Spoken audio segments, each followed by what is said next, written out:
മന്ന വീഡിയോയിലേക്ക് ഹൃദ്യമായ സ്വാഗതം.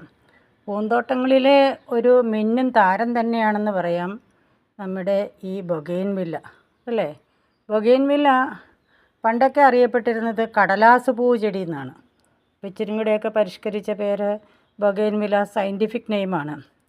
ഈ ബൊഗെയിൻവില്ല കടലാസ് പൂവ് എന്ന് പറയുമ്പോൾ ഇതിൻ്റെ ഈ ഭാഗത്തിനെയാണ് കടലാസ് എന്ന് ഉദ്ദേശിക്കുന്നത്. എന്നാൽ ഇത് കടലാസ് പൂവല്ല, അതാണ് അതിൻ്റെ സത്യം. ഈ ഫ്ലവർ ഗ്രൂപ്പിൻ്റെ നടുവിൽ നിങ്ങൾക്ക് കാണാമല്ലോ ഈ വെളുത്ത് കാണുന്ന പൂവ്, അത് 3 പൂക്കളുണ്ട്. ഒന്ന് ആദ്യം വിരിയും, പിന്നെ 2 മുട്ടുകൾ കാണാം. ഈ 3 പൂക്കൾ പല സ്റ്റേജിലാണ്. ഒന്ന് വിരിഞ്ഞിരിക്കുന്നു, 2 മുട്ടുകൾ. അതിനെ ചുറ്റി 3 കളർഫുള്ളായിട്ടുള്ള ഭാഗം കാണാം. അത് ആ പൂവിൻ്റെ ബ്രാക്റ്റ് എന്ന് പറയുന്നൊരു ഭാഗം, അല്ലാണ്ട് ഇത് പൂവല്ല, പൂവിൻ്റെ ഒരു എക്സ്ട്രാ ഭാഗമാണിത്. അതുകൊണ്ട് തന്നെ ഇതൊരു കളിപ്പീരല്ലേ. നമ്മൾ പറയും പൂവാണ്, കടലാസ് പൂവാണ് എന്ന്. കടലാസ് പൂവല്ല. എല്ലാ പൂക്കളെയും ഒന്ന് ശ്രദ്ധിച്ച്, 3 ബ്രാക്റ്റിൻ്റെ അകത്ത് 3 പൂക്കളെ കാണാം. എല്ലാത്തിനകത്തും അങ്ങനെ തന്നെയാണ്. ഇതിനകത്ത് കണ്ടോ 3 പൂക്കൾ, അതിനെ ചുറ്റി 3 കളർഫുള്ളായിട്ടുള്ള ബ്രാക്റ്റ്. ഇതൊന്ന് നോക്കിക്കേ, ഇതിനകത്തും അതുപോലെ തന്നെ എല്ലാ പൂക്കളും ചിലപ്പോൾ പല കളറായിരിക്കും. ഇതിനകത്ത് ഈ പൂവിൻ്റെ ഈ ഒരേ ചെടിയിൽ തന്നെയാണ് പല കളറിലാണ് പൂക്കൾ. ഈ ഒരു പൂക്കൂട്ടത്തെ നോക്കിയാൽ ഈ പൂക്കൂട്ടത്തിൽ 2 വെള്ള, 1 മഞ്ഞ. അതിനെ ചുറ്റി 3 നല്ല ഡീപ്പ് റെഡ്, ഒരു സ്പെഷ്യൽ റെഡ് ബ്രാക്റ്റ്. അപ്പോൾ ഈ ബ്രാക്റ്റിൻ്റെ കളറ് കണ്ടിട്ടാണ് കടലാസ് പൂവ് എന്ന് പറയുന്നത്.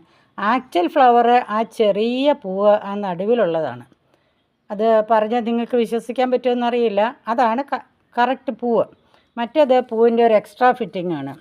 സാധാരണ ഒരു പൂവ് എടുത്താൽ ആ പൂവിന് കാലിക്സ്, കൊറോള, ആൻഡ്രീഷ്യം, ഗൈനീഷ്യം, ഇങ്ങനെ 4 ഭാഗമാണുള്ളത്.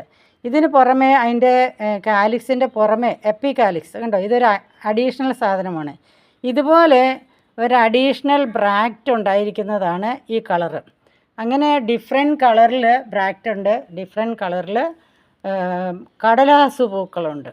അപ്പോൾ കടലാസ് പൂവിൻ്റെ പൂവ് ഈ വെള്ളയാണ്, മറ്റത് അതിൻ്റെ ഒരു എക്സ്ട്രാ ഫിറ്റിംഗ് ആണ്. ഇങ്ങനെ എക്സ്ട്രാ ഫിറ്റിംഗ് ഒക്കെ വെച്ച് പേരൊക്കെ മാറി പല ചെടികളും ഇന്ന് നമ്മുടെ പൂന്തോട്ടത്തിൽ സ്ഥാനം പിടിച്ചിട്ട്. ബൊഗെയിൻവില്ലയുടെ പൂ കണ്ടങ്ങ് നിന്ന് പോകും, അത്ര ബ്യൂട്ടിഫുള്ളാണ്.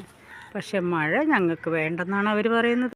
ബൊഗെയിൻവില്ലയ്ക്ക് ഏറ്റവും ഇഷ്ടമുള്ള കാലാവസ്ഥ ചൂട് കാലാവസ്ഥയാണ്. ചൂട് കാലാവസ്ഥയിൽ ധാരാളം പൂക്കൾ ഇവർ പ്രൊഡ്യൂസ് ചെയ്യും. എന്നാൽ മഴ വരുമ്പോൾ ഈ ചെടികളെ എടുത്ത് മഴ നനയാത്രത്തേക്ക് മാറ്റി വെച്ചാൽ പൂക്കൾ അങ്ങനെ നിൽക്കും. അല്ലെങ്കിൽ ഈ പൂ പൊഴിഞ്ഞു പോകും. നമ്മൾ ചെടിക്ക് വെള്ളം ഒഴിക്കുമ്പോഴാണെങ്കിലും ഈ ഓരോ ചെടിയുടെയും താഴ്ഭാഗത്ത് കടയിൽ വെള്ളം ഒഴിക്കാൻ നോക്കണം. അല്ലാതെ അതിൻ്റെ പൂക്കളെ വെള്ളമൊഴിച്ച് ബുദ്ധിമുട്ടിക്കരുത്. വെള്ളം വീഴുന്നതോടുകൂടി പൂക്കൾക്ക് ചില പ്രത്യേക ബുദ്ധിമുട്ടുകൾ അനുഭവപ്പെടുകയും പൂക്കളെല്ലാം പൊഴിഞ്ഞു പോവുകയും ചെയ്യും. അതുപോലെ തന്നെ ഡെസേർട്ട് റോസ്, അഡീനിയം, അതിനും ചൂട് കാലാവസ്ഥയാണ് ഇഷ്ടം. അതിനെയും മഴക്കാലത്ത് നമ്മൾ മഴ അധികം വീഴാത്ത സ്ഥലത്തേക്ക് മാറ്റി പ്രൊട്ടക്റ്റ് ചെയ്യണം.